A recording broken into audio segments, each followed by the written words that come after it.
नमस्कार, मैं Rakesh Kumar, teaching expert Rakesh sir YouTube channel में आपका स्वागत है। जैसा कि आपको पता है, जानकारी है कि मैं एनसीईआरटी सीरीज कर रहा हूं और किसी भी प्रतियोगिता परीक्षा की तैयारी के लिए एनसीईआरटी बैकबोन है, रीढ़ की हड्डी की तरह है। जो स्कूल जाने वाले बच्चे हैं उनके लिए भी एनसीईआरटी सबसे अहम है, क्योंकि कैरियर को शेप अप करने में, चाहे आप कैरियर को जो भी आयाम देंगे, कैरियर को शेप अप करने में जो एनसीईआरटी की बुक्स हैं उसको समझना, उसकी अंडरस्टैंडिंग बनाना और कंसेप्ट क्लियर करना बहुत जरूरी है। किसी भी कंपटीशन की अगर हम बात करें तो बिना एनसीईआरटी के कोई भी गुत्थी सुलझने वाला नहीं है। तो आज जो है एनसीईआरटी सीरीज में मैंने ज्योग्राफी से आरंभ किया है और ज्योग्राफी का आज जो है छठे क्लास के ज्योग्राफी का आज मैं पूर्णाहुति कर रहा हूं और यह जो है NCERT geography class 6 chapter number 1 जो लास्ट चैप्टर है, मैं उसकी तरफ पढ़ रहा हूं। इस चैप्टर का नाम है भारत, जलवायु, वनस्पति और वन्य प्राणी, India, climate, vegetation, wild life. पीछे के चैप्टर में देखा था कि कैसे भारत का जो फिजिकल डिवीजन है, जो भौतिक विभाजन है, उसके आधार पर हमने भारत को जो है प्रमुख भागों में बांटा था। अब जब भारत की इतनी समझ हो गई, भारत के फिजियोग्राफी की समझ हो गई, तो इसके बाद जो है भारत के क्लाइमेट की बात, वेजिटेशन यानी वनस्पति की बात और जो वन्य प्राणी है उसकी बात इस चैप्टर में की जा रही है। सबसे पहले यह बता देना जरूरी है कि एनसीईआरटी में ग्रेजुअल जो है सब्जेक्ट का एलोबरेशन, टॉपिक का एलोबरेशन ग्रेजुअल हुआ है, क्रमशः हुआ है। तो छठे क्लास में बेसिक स्तर की बात है, सातवें क्लास में उससे ऊपर के स्तर की बात हुई और कंसेप्ट और उसका जो आकार होगा, प्रकार होगा चैप्टर का, वो बढ़ जाएगा। तो आज मैं जो छठा क्लास में जितना है, जिस लेवल का यह चैप्टर है, उसके हिसाब से मैं आपको जो है बता रहा हूं और उसी का डिस्कशन मैं करूंगा। जैसे सबसे पहले अगर हम जलवायु की बात करें, क्लाइमेट की बात करें, क्लाइमेट को समझने के लिए हमें मौसम को समझना होगा। यह तब तक नहीं समझा जा सकता है क्लाइमेट को जब तक हम मौसम को नहीं समझ लें। मौसम यानी सीजन। अब आपके दिमाग में बात आएगी आखिर मौसम है क्या, सीजन को कैसे परिभाषित किया जा सकता है। तो वायुमंडल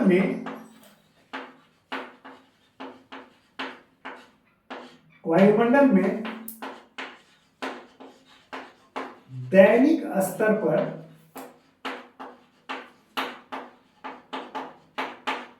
होने वाले जो परिवर्तन है, इसी को हम लोग मौसम कहते हैं। इसको और अगर हम सिंप्लीफाई करें तो जो एटमॉस्फेयर है, इसको ऐसे लिखें,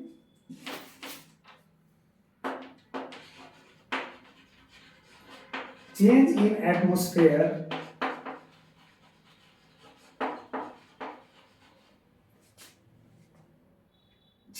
atmosphere on day by day level. यानी जो प्रतिदिन एटमॉस्फेयर में आप चेंज देख रहे हैं, जो वायुमंडल में आप प्रतिदिन का दैनिक स्तर पर जो परिवर्तन देख रहे हैं, इसी परिवर्तन को हम लोग मौसम कहते हैं। जैसे उदाहरण के तौर पर अगर हम देखें तो आप सामान्य बातचीत में सुनते होंगे, आज मौसम बहुत सुहावना है।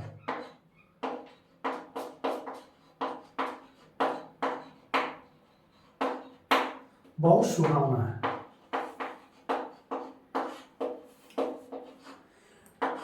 आज मौसम बहुत गर्म है। अगर आज का मौसम की बात करें तो आज मौसम बहुत गर्म है।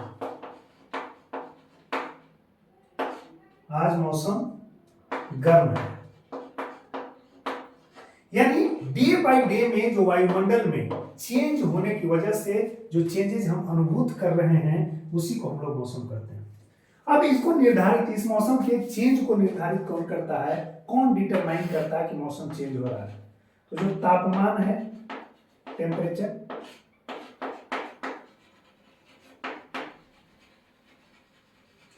इसके अलावे जो वर्षा है, रेनफॉल है या प्रेसिपिटेशन है, पिटेशन है, वह या जो सूर्य के किरणों का विकिरण है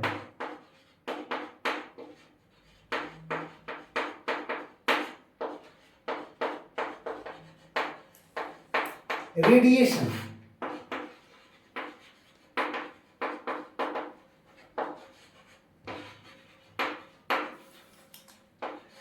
यही जो फैक्टर्स हैं, तापमान फैक्टर्स है, वर्षा फैक्टर्स है, सूर्य के किरणों का जो रेडिएशन फैक्टर्स है, यही जो कुछ फैक्टर्स हैं जो कारक हैं वह मौसम को निर्धारित करते हैं, मौसम में होने वाले परिवर्तन को रेखांकित करते हैं। जैसे तापमान बढ़ गया तो आज का मौसम गर्म होगा, अगर जो है इस गर्मी में थोड़ी वर्षा हो गई तो आज का मौसम सुहावना हो जाएगा। तो ये तापमान, वर्षा और सूर्य के किरणों का जो विकिरण है, रेडिएशन ऑफ सनरेज है, इसी से मौसम के बारे में हमें जो है स्पष्ट जानकारी मिलती है, या ये संकेतक है। हम कह सकते हैं कि ये संकेतक हैं, इंडिकेटर्स हैं, किसके? मौसम के। डे बाय डे होने वाले एटमॉस्फेयर में जो चेंजेस है उसको इंडिकेट कौन करता है? तो टेम्परेचर करता है, रेनफॉल करता है, और सूर्य के किरणों का जो विकिरण है यह करता है। यानी this is the determining facts of मौसम, सीजन। अगर मौसम की समझ हमें बन गई तो मौसम की समझ के साथ ही हम इनके मौसमों के भारत में जो मुख्य मौसम के प्रकार हैं उसकी हम चर्चा कर लेते हैं। इसके बाद मौसम के जो संयुक्त प्रभाव हैं, जो औसत रूप में उसका रिप्रेजेंटेशन होता है, उसी को हम लोग जलवायु कहते हैं, हम उसकी भी बात करेंगे। हमने कहा कि भारत में अगर मौसम की बात करें तो भारत में मौसम के 4 प्रकार हैं।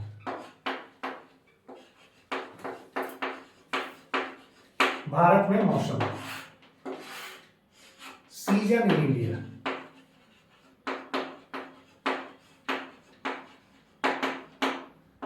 सीजन इन इंडिया है। अगर हम सबसे बड़ी बात करें मानसून वर्षा वाला मौसम, यह जो है जून महीने से लेकर के सितंबर महीने तक भारत में पाया जाता है, और इस काल में जो मानसूनी वर्षा होती है, मानसूनी वर्षा होती है, इसी से वर्षा प्राप्त किया जाता है, इसलिए हम इसको वर्षा की ऋतु भी कहते हैं, वर्षा का मौसम भी कहते हैं। जो लौटते मानसून का मौसम, जून से सितंबर तक मानसून वर्षा का मौसम होता है। इसके बाद अक्टूबर और नवंबर के जो 2 महीने होते हैं, अक्टूबर और नवंबर के 2 महीने जो होते हैं भारत में, वह लौटते हुए मानसून का मौसम है, और इस मौसम में भारत के अधिकांश हिस्सों में वर्षा होती है, खास करके उत्तरी भारत या भारत के अधिकांश हिस्सों में जो वर्षा होती है वह इस मौसम में होता है। लेकिन लौटते हुए मानसून जो अक्टूबर और नवंबर का मानसून है, उसमें आंध्र प्रदेश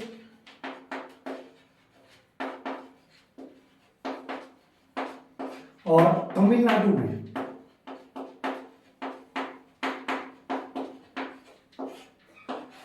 वर्षा होती है।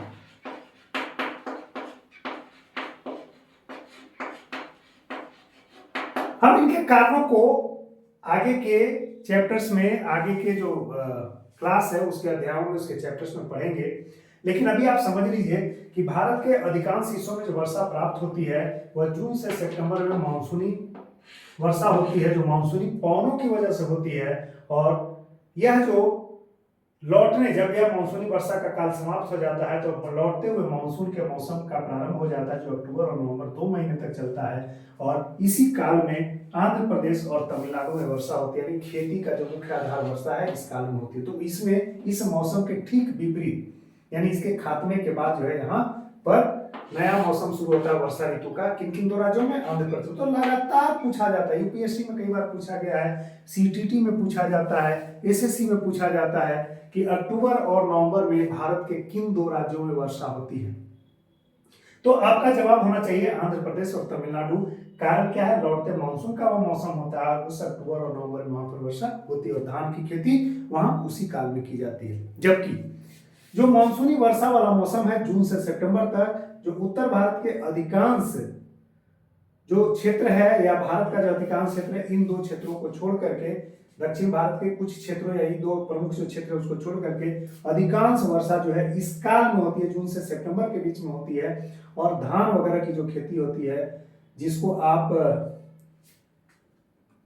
खरीफ क्रॉप के नाम से जानते हैं, वह खेती इसी काल में होती है। खरीफ फसल, और इसका प्रमुख खरीफ फसल का जो प्रमुख फसल है वह है धान, यह इस काल में होती है। जबकि लौटते हुए मानसून में जो अक्टूबर और नवंबर में होता है, आंध्र प्रदेश और तमिलनाडु में वर्षा होती है, और इस वर्षा की वजह से यहाँ जो खरीफ है जिसमें धान की खेती,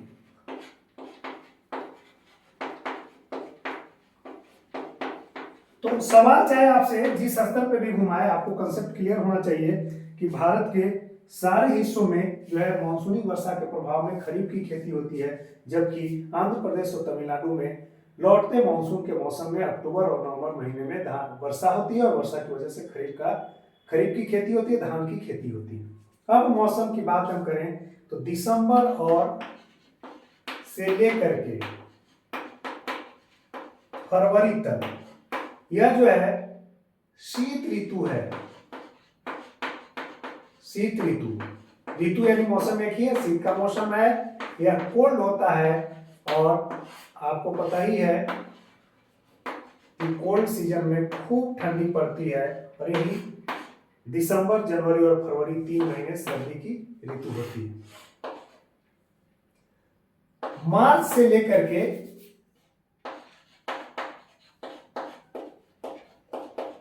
मई तक, मार्च से मई तक जो है ग्रीष्म ऋतु होता है।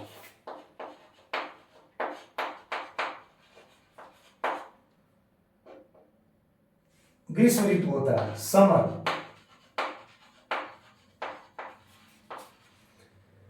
इस शीत ऋतु में जो है ठंडी का मौसम होता है, ठंड का मौसम। इसमें जो धरती पर सूरज की किरणें होती है भारत में, वह सीधी नहीं पड़ती हैं, सूरज की किरणें सीधी नहीं पड़ती हैं,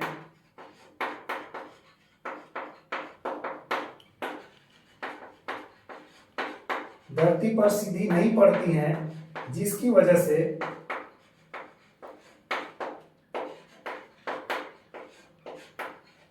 इस वजह से जो है भारत में सर्दी का ऋतु पाया जाता है, सर्दी का मौसम पाया जाता है। ग्रीष्म ऋतु में जो है आपको पता होगा कि यह जो है भारत उत्तरी गोलार्ध में है, और उत्तरी गोलार्ध में विषुवत रेखा से लेकर के 23.5 डिग्री उत्तर और विषुवत रेखा से लेकर के 23.5 डिग्री दक्षिण, यानी 23.5 नॉर्थ एंड 23.5 साउथ तक उष्ण कटिबंध का क्षेत्र है। और भारत का जो विस्तार होता है, जो भारत का अक्षांशीय विस्तार है, वह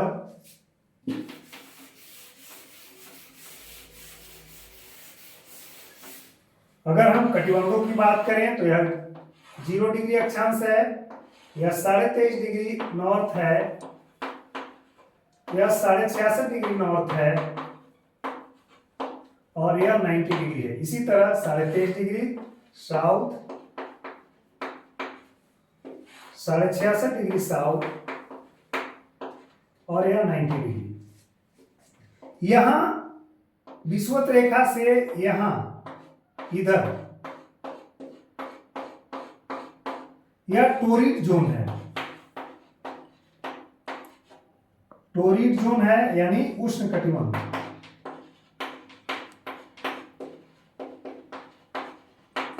और विषुवत रेखा से 23.5 डिग्री दक्षिण यह वाला जो क्षेत्र है, यह भी टोरिड जोन है, यह भी टोरिड जोन है। पीछे के क्लास में मैंने इसे पढ़ाया था, यह उष्ण कटिबंध का एरिया है। और भारत का जो विस्तार है, अगर हम भारत के विस्तार की, अक्षांशीय विस्तार की बात करें तो यह 8 डिग्री 4 मिनट नॉर्थ से लेकर के 37 डिग्री 6 मिनट नॉर्थ तक है, उत्तर तक, यानी यहाँ पर अगर हम विषुवत रेखा से देखें तो यह यहाँ तक की स्थिति जो है भारत की है। तो भारत का अधिकांश हिस्सा जो है उष्ण कटिबंध वाले क्षेत्र में पड़ता है, और उष्ण कटिबंध वाले क्षेत्र में पड़ने की वजह से यहाँ वर्षा मानसूनी प्रकार की वर्षा होती है, मानसूनी पवन उस समय चलते वर्षा होती है। और ग्रीष्म ऋतु जो है मार्च से मई तक होती है, जिसमें दिन के समय में गर्म हवाएं चलती हैं, गर्म पवन चलता है, जिसे लू के नाम से जाना जाता है, और उत्तरी भारत पूरी तरह से इसके चपेट में आ जाता है। तो आपसे अभी सवाल पूछता है कि किन महीनों में लू चलता है, तो आप बताएंगे कि जो ग्रीष्म ऋतु है मार्च से लेकर के मई, और खास करके मई और जून, मई के महीने में, अप्रैल और मई के महीने में, पूर्ण रूप से जून के शुरुआती महीनों में भी यह जो है गर्म पवन चलता है धरती पे उत्तर भारत के अधिकांश हिस्सों में, इसे लू के नाम से जाना जाता है।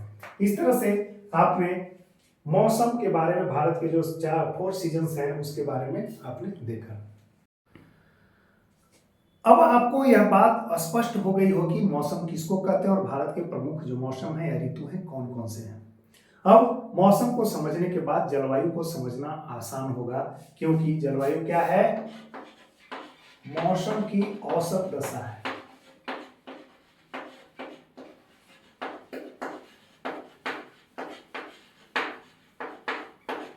कहाँ की? किसी भी स्थान विशेष की,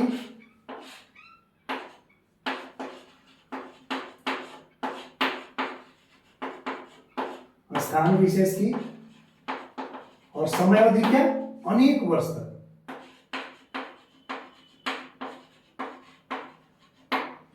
काफी लंबे समय तक, अनेक वर्षों तक, काफी वर्षों तक, काफी वर्षों तक जब किसी स्थान विशेष के मौसम की जो दशाएं होती हैं, मौसम की जो औसत दशाएं होती हैं, उसको जब निकाला जाता है तो वहां से उस क्षेत्र की, उस स्थान विशेष की जलवायु तय होती है। मौसम की दशाओं को मैंने बताया, उसका औसत किसका किसका निकाला जाता है? तो तापमान का, वर्षा का, और सूर्य के किरणों के विकिरण आदि का। जब कई वर्षों से लगातार, यानी लगभग अगर हम बात करें काफी लंबे अवधि तक, काफी लंबे समय अवधि तक, इन सारे जो तापमान, वर्षा, सूर्य के विकिरण आदि के जो औसत निकाले जाते हैं किसी स्थान विशेष का, इससे जो एक दशा, मौसम की दशा तय होती है उस स्थान विशेष की, उसी को हम लोग क्या कहते हैं? जलवायु कहते हैं। अगर भारत के जलवायु की बात करें तो भारत की जलवायु मुख्यतः क्या है? मानसूनी प्रकार की, मानसूनी प्रकार की जलवायु, जिसे मानसूनी जलवायु भी कहते हैं, मॉनसून क्लाइमेट भी इसको कहते हैं। आपसे सीधा सवाल होता है, यह सवाल यूपीएससी से लेकर के सीटेट वगैरह सब में होता है कि भारत के जलवायु को निम्नलिखित में से किस प्रकार में आप स्पष्ट रूप से देखते हैं, या किस प्रकार की जलवायु मानी जाती है। तो भारत की जो जलवायु है वह मुख्यतः मानसूनी जलवायु है, मानसून की जलवायु। मानसून जो शब्द है वह अरबी शब्द है, यह अरबी शब्द से निश्चित है, और मौसम इसका मतलब होता था। मौसम का मतलब है किसी काल विशेष में जो चलने वाली पवनें होती हैं, उसी को हम लोग मौसम कहते हैं, उसी को हम लोग मौसम कहते हैं। यहां पर है क्या कि अगर हम भारत के इस क्षेत्र की बात करें तो जो पवनें हैं वह विषुवत रेखा को पार करके इधर की ओर मुड़ जाती हैं। आगे के चैप्टर में इसको क्लियर करेंगे, और आर्द्रता ले लेती हैं। यह जो है दक्षिण पश्चिम, साउथ वेस्ट पवनें हैं, जिसी को साउथ वेस्ट मानसून के नाम से जानते हैं। और जब तटों पर आकर के टकराती हैं, आर्द्रता ली हुई पवनें समुद्र से आ रही हैं, भारत के तटों पर टकराती हैं, तो यहाँ पर वर्षा करती हैं। और यह जो वर्षा का काल है, यहाँ पर आप देखेंगे टकरा करके इधर भीतर की ओर घुसती है और मध्य भारत में वर्षा कराती है। इसको हम अगले चैप्टर में, जो मानसून का, जलवायु का, मानसून का चैप्टर, उसमें स्पष्ट रूप से देखेंगे, काफी आरेखीय प्रदर्शन के साथ फुल कंसेप्ट में हम लोग देखेंगे। क्योंकि छठे क्लास के लेवल में केवल बेसिक समझ दी गई है। तो यहाँ पर जो वर्षा होती है साउथ वेस्ट मानसून के चलते, दक्षिण पश्चिम जो मानसून की पवने हैं उसके चलते भारत में वर्षा होती है, और यह वर्षा जो है यहाँ भारत की अर्थव्यवस्था को आकार प्रकार प्रदान करती है। अगर हम इसको देखें कि किसी के मुंह से या किसी जगह यह सुनते होंगे कि इस साल मॉनसून अच्छा रहा भारत का। मॉनसून अच्छा रहने का मतलब है कि जो मॉनसून काल का मौसम है, आपने देखा जो मॉनसून वाला मौसम है, जो जून से सितंबर तक का मौसम है, उसमें जो वर्षा की मात्रा है, अच्छा मॉनसून का मतलब है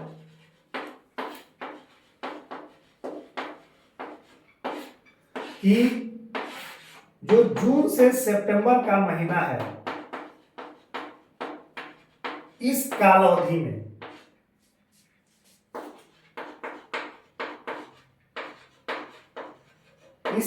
में वर्षा की मात्रा प्रचुर हुई, वर्षा की प्रचुर मात्रा, और फसल की उपज भी प्रचुर हुई।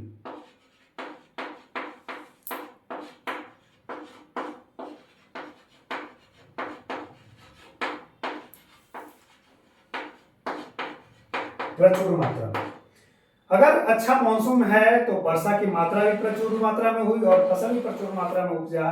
और भारत क्या है, कृषि प्रधान देश है,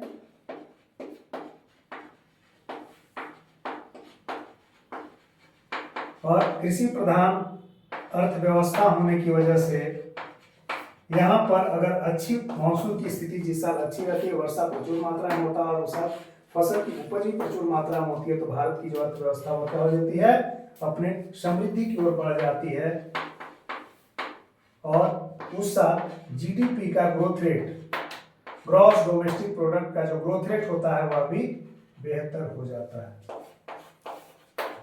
इस तरह से मॉनसून को हमने देखा कि जो भारत की जलवायु है मानसूनी प्रकार की जलवायु है। निर्धारित करने वाला कारक की हम बात करते हैं।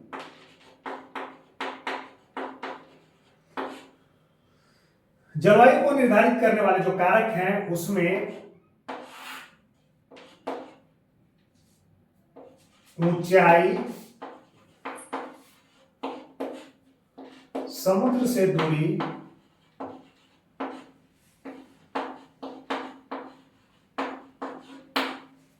ऊंचावच और स्थिति। अभी हमने जो है अच्छे मानसून का मतलब समझा, और अच्छे मानसून के मतलब के बाद जो है हमने जलवायु को देखा था। भारत में जलवायु जो मुख्यतः मानसूनी प्रकार की जलवायु है, और उस जलवायु को निर्धारित करने वाले जो कारकों की स्थिति को हम देखें तो ऊंचाई, हाइट जो है, यह भी क्लाइमेट को, जलवायु को निर्धारित करने वाले कारक को हम देख रहे हैं। तो ऊंचाई यानी हाइट है किसी स्थान विशेष की जो ऊंचाई होती है समुद्र तल से या सी लेवल से जो नापी जाती है, या किसी स्थान विशेष की जितनी ऊंचाई होगी, जैसे जैसे आप ऊंचाई की ओर बढ़ते जाएंगे, यानी पर्वत श्रेणियों पर आप जाते हैं, हिल स्टेशन पर जाते हैं, तो ऊंचा होने की वजह से वहां पर उसका क्लाइमेट क्या होता है, ठंडा क्लाइमेट होता है, वहां पर सदा जो है ठंडक की स्थिति रहती है। समुद्र से जो दूरी होती है, डिस्टेंस फ्रॉम सी, वह भी जो है जलवायु को निर्धारित करते हैं। जो समुद्र के आसपास के जो स्थान है वहां पर क्लाइमेट हमेशा ना तो गर्म होता है ना ठंडा होता है। जैसे मुंबई में हमेशा जो है एक सम स्थिति होती है। जैसे जैसे दूर जाते जाते हैं वैसे वैसे जो है चीजें बदलती जाती हैं, उसकी भी चर्चा करेंगे। अगला ऊंचावच है, रिलीफ। जैसी टोपोग्राफी होती है किसी स्थान विशेष की, उसी के आधार पर वहां का क्लाइमेट भी निर्धारित होता है। और अगली स्थिति है स्थिति, यानी उस स्थान की जो अवस्थिति है वह भी जलवायु के कारकों को निर्धारित। अभी हमने देखा कि कैसे जलवायु के कारक जो है जलवायु को निर्धारित करते हैं। हमने उसमें कहा कि ऊंचाई, समुद्र तल से जो स्थल किसी स्थान विशेष की ऊंचाई है उसमें उसके हिसाब से क्लाइमेट बदलते रहते हैं। यानी जो सामान्य धरातल के स्थल होते हैं उससे जैसे जैसे हम ऊंचे हिल स्टेशन की ओर जाते हैं वहां क्लाइमेटिक चेंज आपको स्पष्ट रूप से दिखेगा। किसी भी क्षेत्र विशेष का ऊंचावच जो होता है यानी रिलीफ, फिजिकल रिलीफ जो होते हैं वह भी उसके मौसम को, उसके क्लाइमेट को निर्धारित करते हैं। इसके अलावा हम लोकेशन की बात हमने की और अवस्थिति की बात की।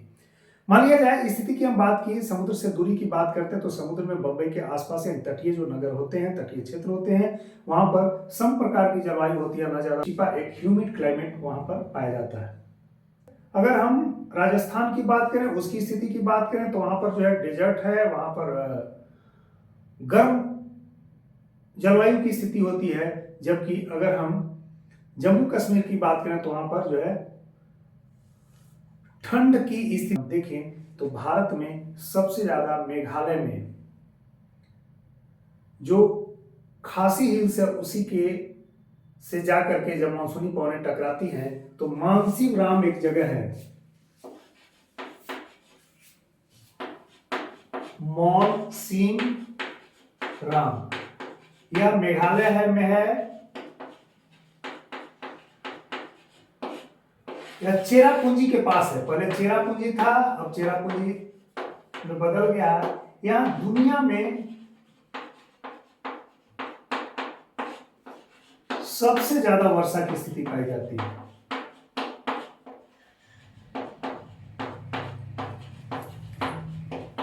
आगे क्लासेस में देखेंगे कि यहाँ गारो, खासी, जांतिया इस तरह के कीपनुमा पर्वत है और इसी पर जब दक्षिण पश्चिम मानसूनी पवनें जाकर के टकराती हैं तो यहाँ पर इस जगह पर जो है इस टकराने के बाद, हिल से टकराने के बाद जो लौट यहाँ की जो पवनें हैं यहाँ पर खूब मात्रा में वर्षा कराती है। और यह जगह है मेघालय का मानसीराम।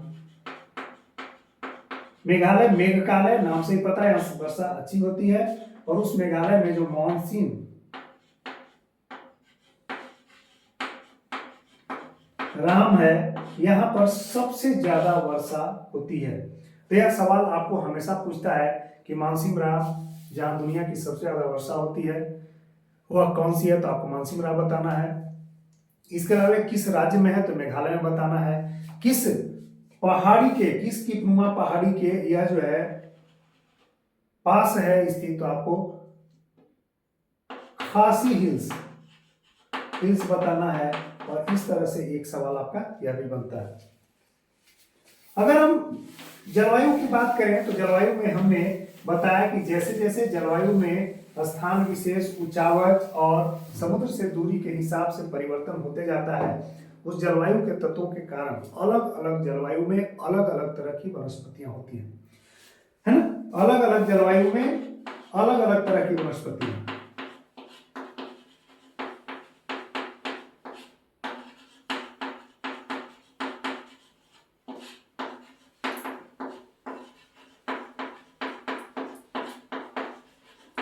अलग अलग प्रकार की वनस्पतियां होती हैं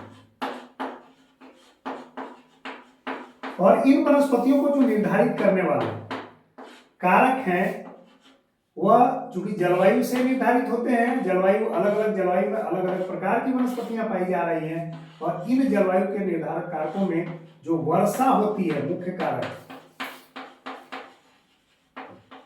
यही वर्षा मुख्य रूप से इनके अलग अलग प्रकार के वनस्पति होने के कारण बनते हैं। तो अगर आपसे पूछे कि अलग अलग जलवायु प्रकारों में अलग अलग प्रकार की वनस्पतियां पाई जाती हैं, उसके पीछे मुख्य कौन सा कारक जिम्मेवार है, which one of the most important factor is a driven force, तो आपको वर्षा को बताना है। और यह आपसे पूछा भी जाता है। इसमें आपको ऊंचावच दे देगा, समुद्र से दूरी दे देगा ऑप्शन, इसके अलावा स्थान दे देगा, ठीक है, तापमान दे देगा। तो आपको उसमें वर्षा, रेनफॉल अगर है तो आपको उसको ऑप्ट करना है, क्योंकि वही जो है अलग अलग जलवायु कंडीशन में अलग अलग वनस्पतियों के निर्धारण में जो वर्षा की स्थिति होती है वह वनस्पतियों के प्रकार को तय करता है।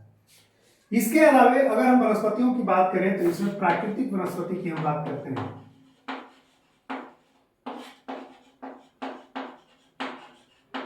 तो प्राकृतिक वनस्पतियां वैसी वनस्पतियों को कहते हैं जिसमें घास, झाड़ी और पेड़ पौधे जो प्राकृतिक रूप से उगते हैं, जो प्राकृतिक रूप से उगते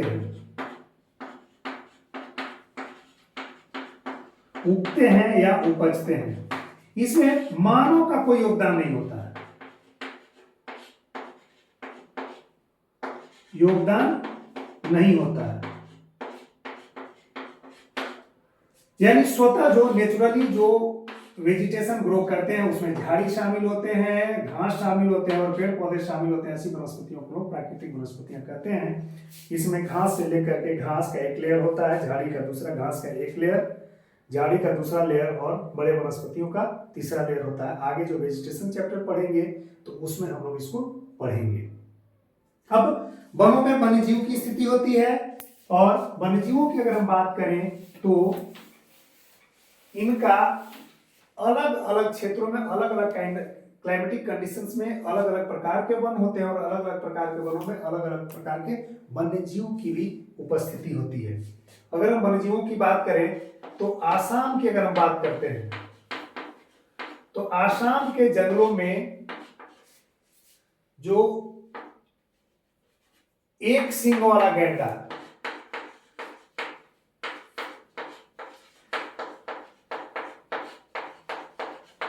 एक सींग वाला गैंडा और हाथी मुख्य रूप से पाया जाता है। इसीलिए आसाम में एक नेशनल पार्क है, काजीरंगा नेशनल पार्क।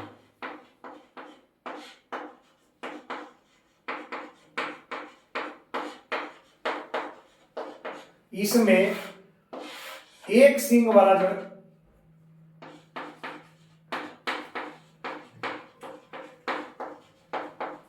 गैंडा है उसको संरक्षित किया गया है। अगर हम गुजरात में एक जगह है गिर फॉरेस्ट, गिर वन है, यह गुजरात में है। यहां पर लायन स्पेशली पाए जाते हैं। इसी तरह अगर हिमालय के क्षेत्रों में देखेंगे तो जंगली बकरी, हिम तेंदुआ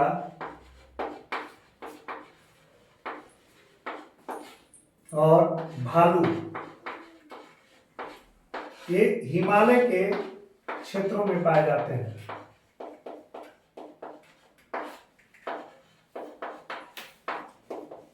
अगर हम कर्नाटक और आंध्र प्रदेश की बात करें तो उन जंगलों में हाथी की स्थिति पाई जाती है। अब आपके मन में यह सवाल उठेगा कि वन्य जीव हमारे लिए क्यों महत्वपूर्ण है और वन हमारे लिए क्यों महत्वपूर्ण है। जो वन्य जीव हैं उनका आश्रय स्थल जो है वेजिटेशन है, वनस्पतियां हैं जो कि जलवायु पर निर्भर करती हैं और जलवायु के जैसे प्रकार होते हैं उसी प्रकार की वनस्पतियां उसी स्तर के जो है वन्य जीव वहां पाए जाते हैं। वन्य जीवों को संरक्षित करना इसलिए जरूरी है क्योंकि फ्लोरा एंड फौना के बैलेंस से ही पर्यावरण का संरक्षण और सुरक्षा दोनों संभव है। इसके अलावे अगर हम बात करें इनके संरक्षण की तो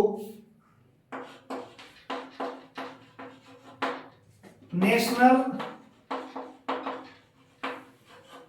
बर्ड सैंक्चुरी, राष्ट्रीय पक्षी अभयारण्य,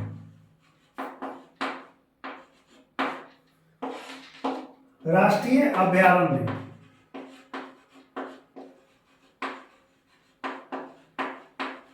बायोस्फीयर रिजर्व,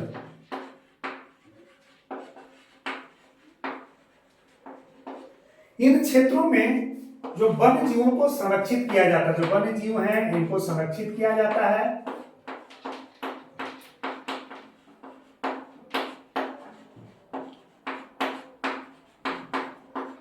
इसमें जो मुख्य आधार होता है इनको प्राकृतिक वातावरण, जो वन्य जीवों के प्राकृतिक वातावरण है, प्राकृतिक आवास है,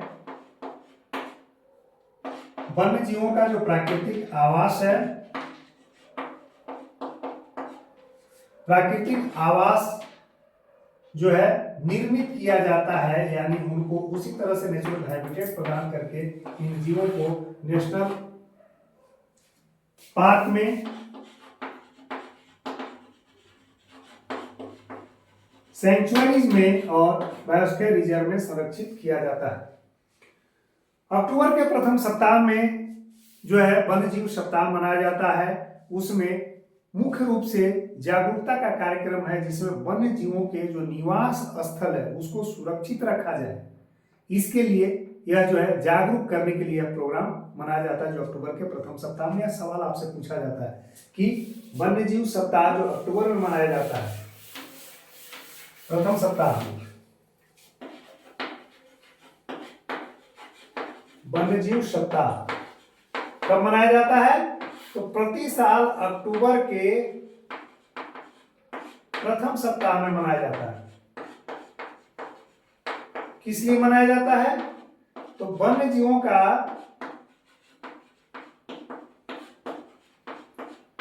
जो प्राकृतिक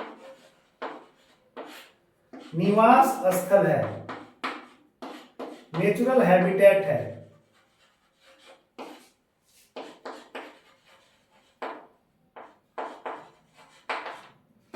उसको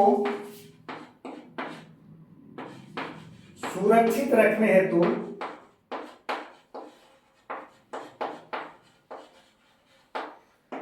जागरूकता फैलाने के उद्देश्य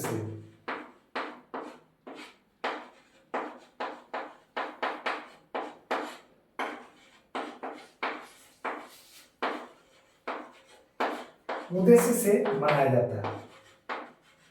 यानी इसमें लोगों को यह अवेयर किया जाता है, जागरूक किया जाता है कि जो वन्य जीवों का अपना नेचुरल हैबिटेट है उसको संरक्षित किया जाए, उसको सुरक्षित किया जाए, उसके साथ छेड़छाड़ न किया जाए। इसके संबंधी जो है जागरूकता फैलाई जाती है वन्य जीव सप्ताह में, जो अक्टूबर प्रथम सप्ताह में हर एक साल मनाया जाता है।